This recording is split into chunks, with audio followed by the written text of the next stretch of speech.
নমস্কাৰ N A studies pay চেনেলটোলৈ স্বাগতম জনাইছোঁ। এইটো ভিডিঅ'ত আমি ক্লাছ 10ৰ ইলেক্টিভ ছাবজেক্ট হিন্দীৰ চেপ্টাৰ 5 ভোলাৰাম কি জীৱ আলোচনা কৰিম।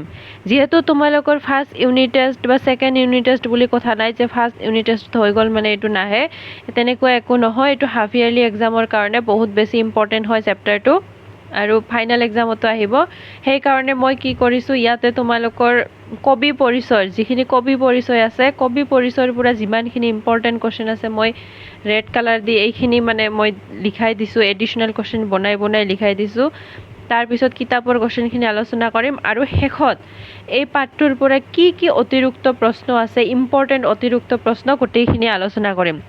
তোমালোকে যদি ভালকৈ ভিডিঅ'টো মানে কুৱেশ্যন এনচাৰবিলাক লিখি ৰাখা, এডিশ্যনেল কুৱেশ্যনবিলাক দাগ দি ৰাখা আৰু ভালকৈ পঢ়া, তেতিয়াহ'লে কি হ'ব, তোমালোকে ফাইনেলত এইটো হিন্দী ছাবজেক্টৰ পৰা মানে SSLC এক্সামত হিন্দী ছাবজেক্টৰ পৰা তোমালোকে 100% লেটাৰ মাৰ্ক পাবা।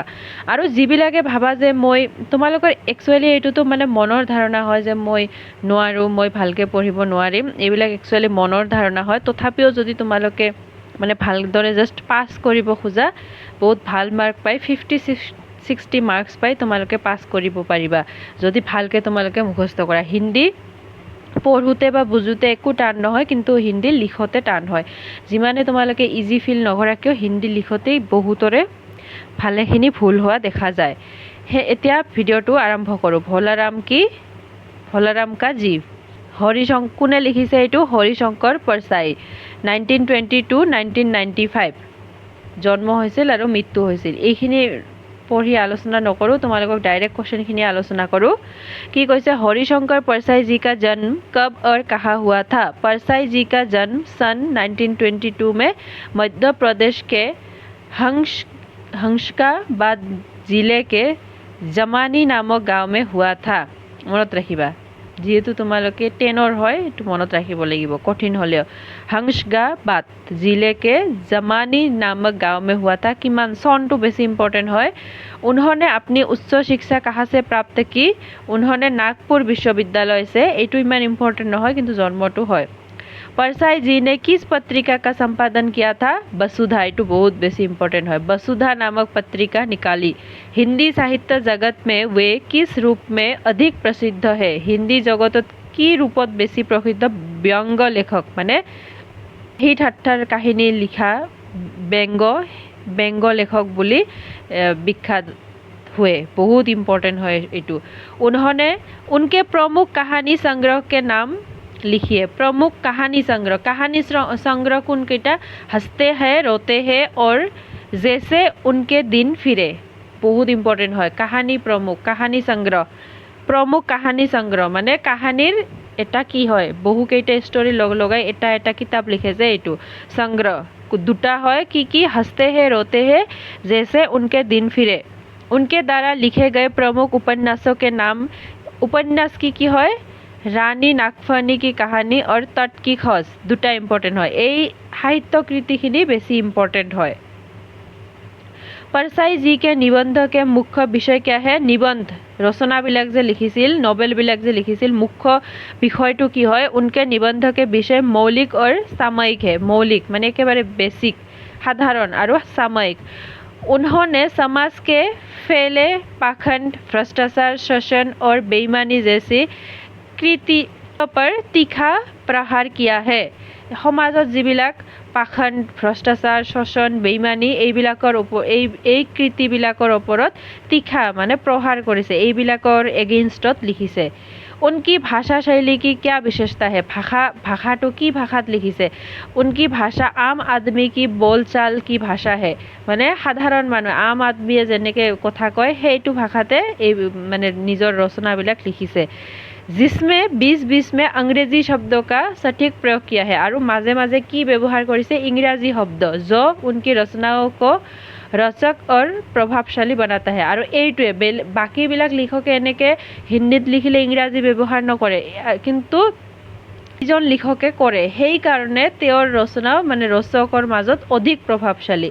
परसाई रचनावली कितने भागों में प्रकाशित है? এইটো বহুত বেছি ইম্পৰ্টেণ্ট। परसाई रचनावलीবিলাক कितने भागों में? 100 भागों में प्रकाशित है। 6টা ভাগত प्रकाशित हो चुकी है। बहुत बेसी इम्पोर्टेंट है। আমি কিতাপৰ পাঠৰ যিখিনি কোৱেশ্চন আছে সেইখিনি আলোচনা কৰোঁ। কিতাপত দিয়ে, তোমালোকে কিতাপত দিয়া আছে চোৱা, লিখি ৰাখিবা, বস্তুবিলাক লিখি ৰাখিবা। তোমালোকৰ যদি ফাৰ্ষ্ট ইউনিট টেষ্ট হৈ যোৱা নাই এইটো চোৱা, কিন্তু এইটো মই বিশেষকৈ হাফ ইয়াৰলিৰ কাৰণে দিছোঁ, কাৰণ বহুত বেছি ইম্পৰ্টেণ্ট হাফ ইয়াৰলিৰ কাৰণে হয় এইটো চেপ্টাৰ, আৰু পঢ়িব লাগিব ভালকৈ। सही শুদ্ধ উত্তৰটো বাছি উলিয়াব দিছে। ভোলাৰাম কে জীৱ নে কিতনে দিন পেহলে দেহ ত্যাগী থি, কিমান দিন আগতে মানে নিজৰ বডিটো এৰি গৈছিল, মানে মৃত্যু হৈছিল। 5 দিন পেহলে। নাৰদ ভোলাৰাম কা ঘৰ পেহচান গয়ে, নাৰদে ভোলাৰামৰ ঘৰ কেনেকৈ পেহচানিছিল, মানে চিনাকি হৈছিল। মা বেটিকে সম্মিলিত ক্ৰন্দন से, কাৰণ মাক জীয়েকে একেলগে কান্দি আছিল।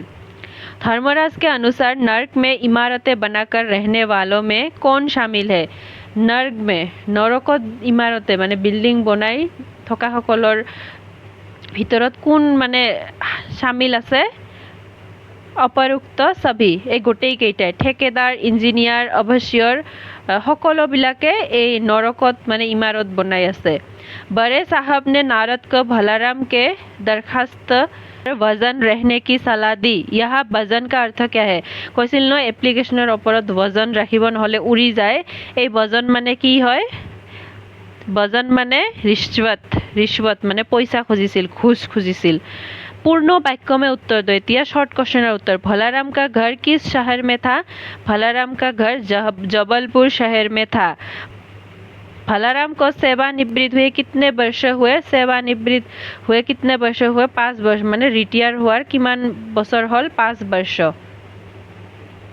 তোমালোকে এই স্পেলিংবিলাক মানে লিখোতে অলপ বেলেগ ধৰণৰ হৈ যাব পাৰে, তোমালোকে কিতাপত এবাৰ চাই ল'বা। ওপৰত যে দৰখাস্ত লিখা আছে এইবিলাক মানে কিতাপত যেনেকৈ আছে তেনেকৈ লিখিবা। এইবিলাক মানে টাইপিঙত যেতিয়া মানে আমি ছেভ কৰোঁ ন, অলপ ভাঙি ভাঙি এইবিলাক লিখা হয়, মানে অটোমেটিকলি চেঞ্জ হৈ যায়, সেইকাৰণে কৈছোঁ। भलाराम की पत्नी ने भलाराम को किस बीमारी का शिकार बताया? भलाराम की पत्नी ने किस बीमार का गरीबी की बीमारी का शिकार बताया? गरीबी की बीमारी। भलाराम ने मकान मालिक को कितने साल से किराया दिया था? भलाराम ने मकान मालिक को 1 साल से किराया नहीं दिया था। এইটো किराया नहीं থাকিব ইয়াত, किराया नहीं दिया था। किमान 1 বছৰৰ পৰা ভাড়া দিয়া নাছিল, ঘৰ ভাড়া। बड़े साहब ने नारद से भलाराम की पेंशन मंजूर करने के बदले क्या मांगा? बड़े साहब ने भलाराम की पेंशन मंजूर करने के लिए बदले में क्या मांगा था? बीना मांगा था। संक्षेप में उत्तर दो, অলপ ডাঙৰ হ'ব এইবিলাক। पर ऐसा कभी नहीं हुआ था। यहाँ किस घटना का संकेत मिलता है? এনেকুৱা কেতিয়াও হোৱা নাই, এইটো কোনটো ঘটনাৰ বিষয়ে কৈছিল? पर ऐसा कभी नहीं, यहाँ इस घटना का संकेत मिलता है कि धर्मराज लाखों वर्षों से असंख्य आदमियों को कर्म और सिफारिश के आधार पर स्वर्ग या नर्क में निवास स्थान अलट करते आ रहे थे, पर ऐसा कभी नहीं हुआ था। কি কৈছে? ধৰ্মৰাজে মানে লাখতকৈ অধিক বছৰৰ পৰা কি কৰি আছে? আদমিয় কা কৰ্ম মানে কাম আৰু চিফাৰিছৰ আধাৰত স্বৰ্গত যাব নে নৰকত যাব এইটো কাম এলট কৰে মানে পঠাই দিয়ে। কিন্তু কিবা ভোলাৰামকে জীৱ নে সেইখিনিৰ পিছতে লিখিবা যে भोलाराम के जीव ने 5 दिन पहले ही देह त्याग दी थी, पर यमदूत अभी तक भोलाराम को लेकर दरबार में हाजिर नहीं हुआ था। ऐसा कभी नहीं हुआ था। यहाँ इसी घटना का संकेत मिलता है। কোনটো ঘটনাৰ? এই ধৰ্মৰাজে মানে লাখো বছৰৰ পৰা কি কৰি আছে, মানে মানুহৰ কৰ্মফলৰ ওপৰত স্বৰ্গত যাব নে নৰকত যাব এইটো ডিসাইড কৰি আছে। কিন্তু ভোলাৰাম কে জীৱ নে 5 দিন পহলে হি দেহ ত্যাগ, 5 দিন আগতে মৃত্যু হৈছে, কিন্তু यमदूत এতিয়ালৈকে ভোলাৰামক মানে দৰবাৰত হাজিৰ কৰিব পৰা নাই। এই ঘটনাটো ফাৰ্ষ্ট টাইম হৈছে, এনেকুৱা কেতিয়াও হোৱা নাই। तार पिছত ख नंबर, यमदूत ने भोलाराम के जीव के लापता होने के बारे में क्या बताया? यमदूत ने भोलाराम के जीव के जे लापता होइसे, हेराई গৈছে, এটো কেনেকে কৈছিল? यमदूत ने भोलाराम के जीव के लापता होने के बारे में यह बताया है कि आज तक उन्होंने कभी धोखा नहीं खाया था। আজিলৈকে কেতিয়াও ধোকা খোৱা নাছিল। पर इस बार भोलाराम का जीव ने उसे चकमा देके गया। 5 दिन पहले जब जीव ने भोलाराम की देह त्यागी, तब यमदूत ने उसे पकड़ा और इस लोक की यात्रा आरंभ की। माने সেইটো দৰবাৰত সেইটো লোকত परलोकत লৈ গৈ আছিল কিন্তু এনেকে লিখিবা नगर के बाहर जब उसे लेकर एक तीव्र वायु तरंग पर सवार हुआ এনেকে লিখিবা नगर के बाहर जब उसे लेकर एक तीव्र वायु तरंग पर सवार हुआ तब ही वो यमदूत के सिंगल से छूटकर ना जाने कहाँ गायब हो गया এনেকে লিখিবা परफेक्ट धर्मराज ने नर्क में किन किन लोगों के आने की पुष्टि की ধৰ্মৰাজে কোন কেইটা লোক নৰকত অহাৰ মানে কথা কৈছিল উন লোগনে क्या क्या अनियमितताएं की है আৰু এই মানুহবিলাকে কি কি মানে পাপ কৰিছে ভুল কৰিছে যে নৰকত যাব ধৰ্মৰাজ ने नर्क में बड़े गुनी कारीगर ठेकेदार बड़े बड़े इंजीनियर और ओवरसियर के आने की पुष्टि की মনত ৰাখিবা ठेकेदार इंजीनियर ओवरसियर कारीगर गुनी कारीगर ने पूरे पैसे हड़प कर रद्दी इमारतें बनाई गुनी कारीगरे की करे बहुत पैसा लुटी लई इमारतें बिल्डिंग बनाए बड़े बड़े इंजीनियरे की करे जिन्होंने ठेकेदारों से मिलकर भारत की पंचवर्षीय योजनाओं का पैसा खाया 5 বছरी जे परिकल्पना আছে ভাৰতৰ এইবিলাকৰ পইচা খাইছে ओवरसियर जिन्होंने मजदूरों की हाजिरी भरकर पैसा हड़पा ये कभी काम पर गया ही नहीं ओवरसियर বিলাকে কি কৰে গৰীব মজদুৰৰ হাজিৰা বিলাক লৈ খায় আৰু কামত কেতিয়াও নাযায় সেই কাৰণে এইবিলাক নৰকত যাব খ নম্বৰ ভলাৰাম কি পাৰিবাৰিক স্থিতি पर प्रकाश डालो ভলাৰামৰ পাৰিবাৰিক স্থিতি কেনেকুৱা আছিল তোমালোকৰ এইটো এই গ নম্বৰটো বহুত বেছি ইম্পৰ্টেন্ট হয় আৰু ক নম্বৰটো আৰু এইটো খ নম্বৰটো भलाराम जबलपुर शहर में घमापुर मोहल्ले में नाले के किनारे एक 1.5 कमरे के टूटे फूटे मकान में वो परिवार समेत रहता था 1.5 कमरे में उसकी एक स्त्री थी 2 लड़के और 1 लड़की उम्र लगभग 65 साल सरकारी नौकर था बयस किमान হৈছিল 65 सरकारी नौकर था 5 साल पहले रिटायर हो गया था मकान का किराया उसने 1 साल से नहीं दिया था इसीलिए मकान मालिक उसे निकालना चाहता था इतने में भलाराम ने संसार ही छोड़ दिया 1 বছৰৰ পৰা ভাড়া দিয়া নাই সেই কাৰণে মকান মালিকে ঘৰৰ পৰা উলিয়াই দিব খুজিছিল আৰু এই টেনচনতে মৰি গল ভলাৰাম ने दरखास्तें तो भेजी थी पर उन पर वजन नहीं रखा था इसीलिए कहीं उड़ गई होगी এনেকে কৈছিল কোনে কৈছিল दफ्तर के बाबू के ऐसा कहने का क्या आशय है दफ्तৰৰ যে বাবু আছিল এনেকে কৈছিল যে दरखास्तें तो भेजी थी পেনশনৰ কাৰণে কিন্তু তাতে মানে কি ওজন ৰাখা নাই সেই কাৰণে উৰি গৈছে